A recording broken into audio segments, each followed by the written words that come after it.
वकील साहब, आप ये बताओ जी। कि भारत राष्ट्र है, राज्य है, यूनियन है, इनमें क्या डिफरेंस है और इसकी क्या परिभाषा है, जिससे कि हमें ये पता लगे वास्तविकता राष्ट्र, राष्ट्रवाद और राष्ट्रीयता और नागरिकता क्या है।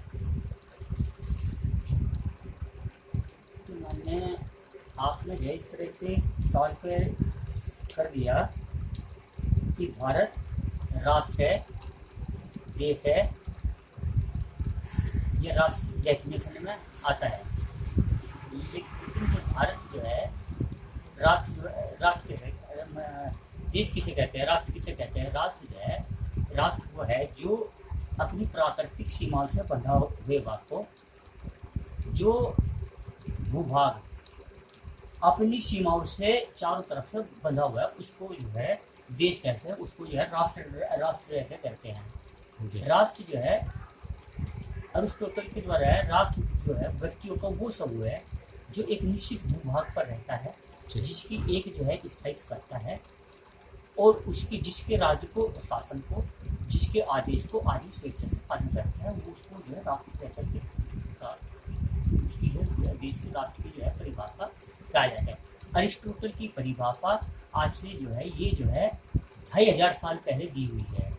और अरिस्टोटल की परिभाषा, जितनी भी राष्ट्र की जो परिभाषा दी हुई है, उसमें अरिस्टोटल की परिभाषा सबसे ज़्यादा है, क्योंकि कि अरिस्टोटल के द्वारा दी हुई परिभाषा वर्तमान समय में आज जितने भी धर्म है, जितने धर्म, जिनको धर्म कहते हैं, रिलीजन कहते हैं, मजहब कहते हैं, इनकी दीने के बात है। तो राष्ट्र की परिभाषा अरिस्टोटल की परिभाषा है। तो अरिस्टोटल की दी हुई जो परिभाषा है वो इतनी वो परिभाषा है कि जितनी भी उसमें सर्वपरामर्श, क्योंकि जितनी भी मैंने जो भी मैंने भाषाएं जो है राष्ट्र की संबंध में पढ़ी है, क्योंकि उन्हें अरिस्टोटल को ही याद रखता हूँ। तो अरिस्टोटल की परिभाषा ही है। फिर एक बार इन संक्षेप में कहते हैं, राष्ट्र जो है परिवार का एक वो समूह है जो एक निश्चित भूभाग पर रहता है, जिसकी एक निश्चित सत्ता है, एक मत्ता है, एक रूपता है, एक संस्कार, एक सांस्कृतिक योग है। तो इसमें तो कोई, अब जो है वर्तमान में, चूंकि आपने जो भारत को एक राष्ट्र के रूप में जो है पूछने का प्रयास किया है कि भारत एक राष्ट्र है, तो ये है या नहीं है, तो भारत अब जो है, देखो राष्ट्र को जो है कहने के लिए, राष्ट्र को समझने के लिए क्या किस चीज़ की जरूरत है राष्ट्र को, कि उसके संस्कार क्या हैं, उसकी संस्कृति क्या है, उसकी भाषा क्या है, और उसकी लिपि क्या है, उसके लोगों का आचरण क्या है। कोई व्यक्ति जो एक निश्चित जगह पर एक भूभाग पर रहे, क्या वो उसके अनुरूप आचरण कर रहा है, क्या उसके अनुरूप में उसमें एक रूपता है, क्या उसके अनुरूप उसकी भाषा है। इसीलिए जो है अंग्रेजों ने भारत को एक जो है राष्ट्र रूप किया है। दे हैव कॉल्ड, और जो है इसलिए अगर हिस्ट्री में पढ़े आप, ज्योग्राफी में रहकर पढ़े, भारत को एक राष्ट्र ना बनाने ना मान करके भारत को एक जो है सब कॉन्टिनेंट माना है। भारत को एक उपमहाद्वीप के रूप में संज्ञा उसकी दी गई है। उपमहाद्वीप का मतलब है कि भारत जो है एक देश को जो हम उसको मानते हैं, उसको जो है हम उसे श्रद्धा के बस, क्योंकि हम यहाँ पैदा हुए हैं, यहीं हमारी जन्म भी हुआ, हमारे पूर्वज यहीं है, इसकी इसलिए यहाँ ये उसके उस परिप्रेक्ष्य में देखते हैं, तो भारत को हम जो है एक राष्ट्र कहते हैं। लेकिन जो है जो एक राष्ट्र की जो परिभाषा है, राष्ट्र के रूप में क्या क्या भारत जो है, अगर हम जो है हमसे पूछने लगे थे कि अगर जब आपने सवाल पूछा कि भारत होने की, भारतीय होने की वजह से, कि मुझे कहे कि यस, भारत एक राष्ट्र है। लेकिन जो है भारत एक राष्ट्र है, लेकिन क्या भारत जो है, भारत उस राष्ट्रीयता को पूरा करता है? जो उसके जो मूल बिंदु हैं, जिसके जो है, जिस बिंदुओं के आधार पर भारत को राष्ट्र क्या उसको पूरा करता है? सबसे पहले संस्कार, संस्कृति। संस्कृति शब्द कहाँ से आया? संस्कृति ये संस्कृत शब्द का उद्धृत शब्द है। क्या हमारे संस्कृत, क्या हमारी भाषा संस्कृत के अनुरूप है? क्या एक जो भारतीय भूभाग संस्कृत को अपनी भाषा मानकर उसके ऊपर आचरण करता है? अरे सबसे पहले तो हमने उसको जो मूल भाषा, उसकी भाषा, मूल भाषा जो शुरू कर चली गई थी, क्या हमने उसको मूल भाषा में स्वीकार किया हुआ है? क्या हमने उस मूल भाषा के करके आज तक का कुछ देश को आज़ाद 70 साल हो गए कि किसी ने कुछ किया उसके उसके परिवर्तन के लिए, शोषण के लिए, संवर्धन के लिए क्या किया? What we have done so far? अभी कहते हैं then in totality then we are India is a nation as a whole, though we called and we are committed to call India, Bharatvarsh as a Rashtra, but what are the ingredients of calling a nation a Rashtra? In that sense, we do not fulfill the criteria which leads to call to as a Rashtra or as a country in that. क्योंकि ये तो अंग्रेजों ने तो इसको जो अंग्रेजों ने, क्योंकि देखो भारत को एक उपमहाद्वीप नाम ये अंग्रेजों को दिया हुआ है। ओके। अंग्रेज जो है 1590 के बाद से जो है जहांगीर के शासन में हिंदुस्तान में आए 1590 के बाद, फिर उसके बाद धीरे धीरे आते तो व्यापार के में कलाइक के माध्यम से आते, व्यापार को करा धरा बढ़ा, तो उन्होंने 300-400 साल के बाद है आने के बाद यहाँ तो देखा यार ये तो there is very differentiation. Yes.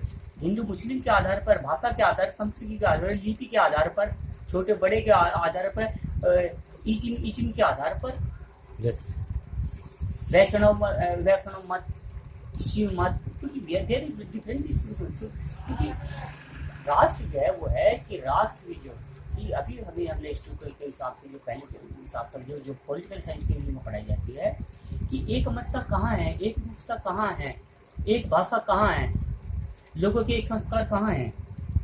अब जो भारत की अगर जो इसकी जो डेफिनेशन के रूप में, परिभाषा के रूप में दिया जाए तो यहाँ तो जो है कुछ तो कहते हैं कि भाई यहाँ जो मंगोल है, कुछ कहते हैं यहाँ द्रविड़ है, कुछ कहते हैं यहाँ आर्य हैं। ये पुराने परिप्रेक्ष्य में रह करके चले जाओ। अब यहाँ हिंदू हो गए, मुस्लिम हो गए, जैन हो गए, धर्म हो गए, सिख हो गए, फारसी हो गए, तो इतने जो मत हो गए, मत के मतांतर हो गए, इतने डिफ्रेंशिएशन हो गए कि इन द टोटलिटी बात अगर जो भारत जो है तो भारत को एक राष्ट्र के रूप में परिलक्षित करना है, राष्ट्र को एक राष्ट्र के रूप में इसको स्थापित करना है, तो आप किस तरह से करेंगे? इतने मतों को और मतों के अंतर को, मतों के मतांतरों को लेने के बाद, इतने डिफरेंसेस होने के बाद एक मत क्यों नहीं है? Why there is no uniformity? अरे क्या इतने आप सबको आप एक धर्म कह सकते हैं? क्या ये धर्म की परिभाषा में रह करके आते हैं? What is the difference between religion, धर्म and religion? There is vast difference between dharma and religion. Okay. Dharma is universal, which never change, which is ever acknowledged, which is worldwide, which is acknowledged by all. Nobody can put a question over the dharma. Dharma is truth, dharma is satya. तो वो सारी चीज है। तो क्या जो है कि as per to a particular religion, one thing may be right. In the religion, as per the religion, that the other in the other view, that is not right. Yes. In third vision, that is right. In fourth vision, that is not right. So when there is a difference of opinion, there is difference of ideology between of each, then whether when there is a difference in an opinion which does not come to a ultimate opinion, which is acknowledged to the worldwide as a whole, when a vision has not its acceptability to world as a whole, then that cannot be called as a dharma. That will call that may be a religion. Yes. भारतीय संविधान, but that cannot be a dharma. भारतीय संविधान, धर्म ही तो क्या भारतीय संविधान में भी क्या राष्ट्र और राष्ट्रीयता लिखा हुआ है कि भारत के संविधान में राष्ट्र के भारत के संविधान में स्टेट को जो किया हुआ है कि यूनियन शब्द को लिया हुआ है। तो भारत के संविधान आर्टिकल का बने India, that is called Bharat, is the union of is A union of many nation होना चाहिए था। वैसे यहाँ तो नेशन शब्द को नहीं इस्तेमाल किया ना, क्योंकि जो संविधान भी दिया गया तो स्टेट को क्या नेशन कहते हैं ना, राष्ट्र कहते हैं। यस। आज की तारीख में डिस्प्यूट क्यों है? ये चेंज होना चाहिए। आपने फिर दूसरे मुद्दे से तीसरे तक चले जाएंगे।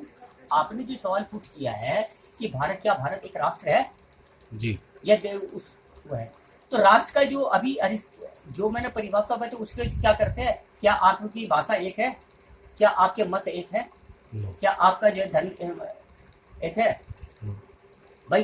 कोई जो है कुछ लोग जो हैं ईसाई को, फारसी साहित्य को, इसकी लिपि को, उसको जो ये रहते यहाँ हैं मानते दूसरे देश के जब मजहब को, उसको भी आपने आत्मसात किया हुआ है। क्रिश्चियनिटी है, क्रिश्चियंस भी आए हुए हैं, चाहे यहाँ से आगे दूसरे हैं यहाँ के बेसिकली, लेकिन किसी चीज़ को अडोप्ट कर लिया। मूल रूप से आत्मिक रूप से भारतीय हैं, लेकिन वैचारिक रूप से में लंदन से जुड़े हुए हैं। मूल रूप से भारतीय हैं, आत्मिक रूप से उससे जुड़े हुए हैं, क्या नाम आपके, क्रिश्चियनिटी से जुड़े हुए हैं, ईसाइयत से जुड़े हुए हैं, यहूदी से जुड़े हैं, जुड़ीम से जुड़े हैं, और फिर उसके बीच से जो भी कोई पंथ मिल गया, पथ पथांतर जो भी मिल गया, फिर उसमें सब रह जुड़ते हैं। तो मौलिक रूप से भारतीय रहे, विचारों में डिफरेंस नहीं देते। मूल रूप से भारतीय श्रद्धा अरब के प्रति, श्रद्धा क्रिश्चियनिटी के प्रति, ईसाइयत के प्रति। तो भारत एज ए राष्ट्र जब आप उसको डिफाइन करोगे तो सबकी मूल रूप से भावना एक होगी, श्रद्धा एक होगी।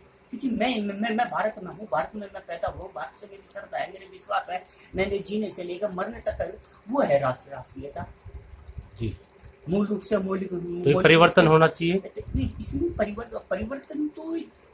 परिवर्तन तो हम नहीं कर सकते, क्यों? हमें रियलाइज कराना चाहिए, हमें एहसास कराना चाहिए भाई मूल रूप से हमें मूल रूप से ये सत्य है, यूनिवर्सल आप सत्य है। आप कहाँ जा रहे हैं, क्या कर रहे हैं, सेल्फ अंडरस्टैंडिंग जो है, तो कोई भी है किस तरह से डेफिनेशन जाए।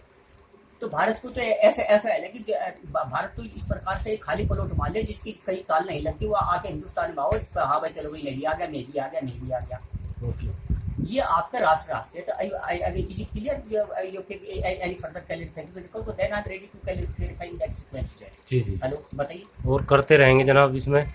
और मैं आपका धन्यवाद करना चाहूँगा, मैं सभी से प्रार्थना करना चाहूँगा कि आप इस वीडियो को देखें और ये भी देखें कि देश के संविधान में यूनियन और स्टेट शब्द से रिप्रेजेंट किया, उन्हें नेशन नहीं कहा है। इसलिए मेरी आप सभी लोगों से विनती है कि इस वीडियो को देखें और राष्ट्रीयता, राष्ट्रवाद, नागरिक और नागरिकता और इन सब चीज़ों को गहरे चिंतन के साथ जानें।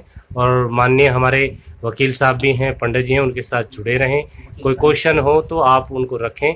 इसे प्लीज़ लाइक, कमेंट और शेयर करें, जिससे सब लोग इसे जानें और पहचानें और इसकी वास्तविकता को जान करके अपने भारत का कल्याण करें और हम आपस में एकजुट रहें।